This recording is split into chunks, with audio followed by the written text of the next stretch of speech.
Good morning students. Hello, I am Disha Mekwan and I am the class teacher of 5th A. I will take standard 3 grammar. Today we will begin with unit 1. What is the chapter name?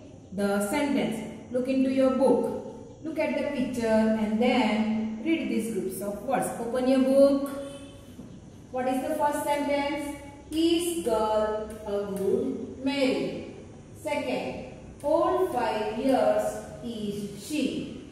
Number 3, brother one has she. Number 4, dog plays with her she. Number 5, an ice cream loves she to eat. Now see the second part of the sentences.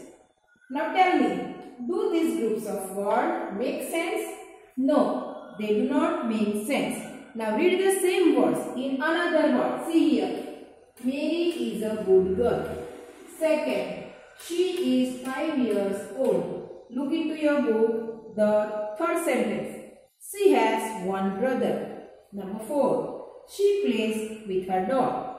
Number 5, she loves to eat ice cream. Now see these groups of words. Do these groups of words make sense? Yes, they make complete sense. So we see that when the words are placed in their proper order, they form what is called the sentence.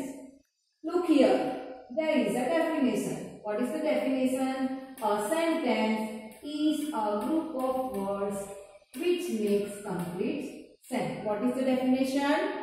A sentence is a group of words which makes complete sense. Now remember here, see the down part here in your book. Remember, what you have to remember? First, each sentence begins with a capital letter. Each sentence ends with a full stop. Each sentence begins with a capital letter and each sentence stops with a full stop. Now there are two sentences given in the book. First, Mary is a good girl. Second, Mary is a good girl. What is the difference in these two sentences? Now see. First one, Mary, the first word M is not capital here and there is no full stop. See the second sentence. The first word is capital and there is a full stop. So first sentence is wrong. Now we will do the exercise 1 tomorrow. Thank you.